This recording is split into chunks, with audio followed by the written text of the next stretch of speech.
Charlie chuckled. There are still 20 days left during the Chinese New Year. If I never go back, I can't explain to your sister-in-law. Sarah said with a pretty face. I don't admit that she is my sister-in-law. And you are not really my brother. You are the fiancé I have identified since I was a child. Charlie shook his head helplessly and smiled. Okay, what you say is what you say. Suddenly, Sarah felt a little disappointed and secretly said, every time I chat with Charlie, he always reminds me in various ways that he is married.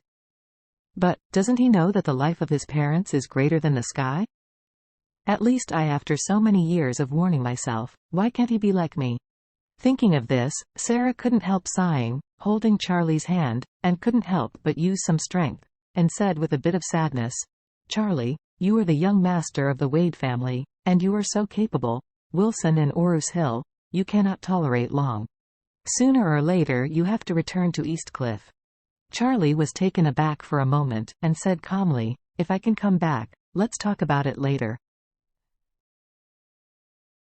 That night, Charlie had an absurd dream.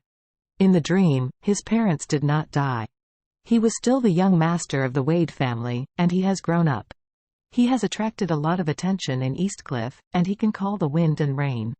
In his dream, he wore a decent suit, brought the bridegroom's corsage, and led a luxurious convoy to the super villa of Goo's family.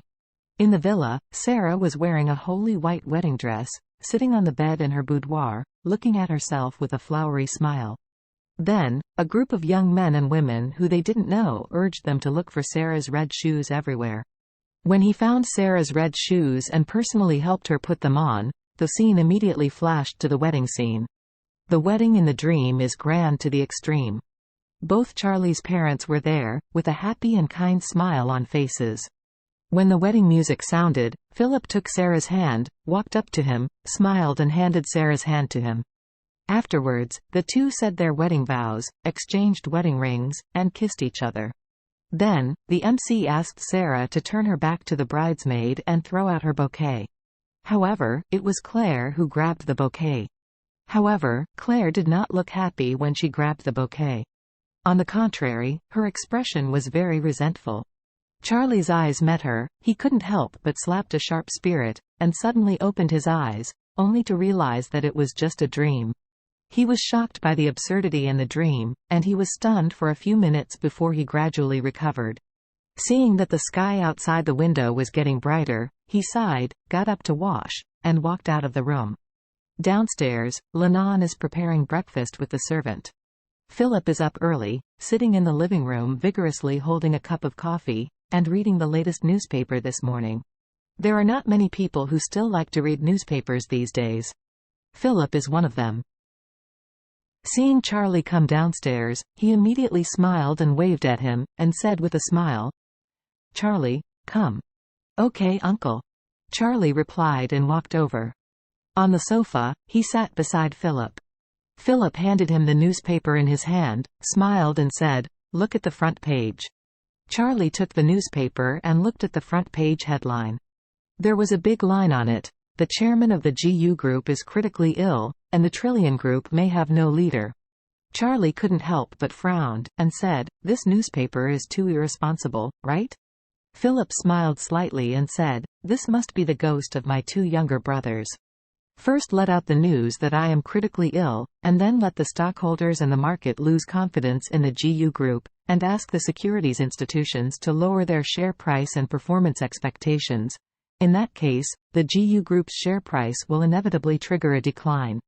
While speaking, Philip looked at his watch and smiled. It's 8:30, and there's still an hour to open. By that time, the stock prices of all listed companies under the GU Group will surely fall sharply, or even directly limit. Charlie couldn't help frowning. Uncle, they are also shareholders of the GU Group. By doing this, isn't it a loss of their own interests? Philip shook his head and smiled. For major shareholders, it doesn't matter if the stock price drops a bit. After speaking, Philip explained, look, if the stock price drops because of the news that I am seriously ill now, the most anxious ones are retail investors and small shareholders. Seeing that they have less money, they will definitely come through various channels. Express dissatisfaction. And the stock price falls because I am seriously ill.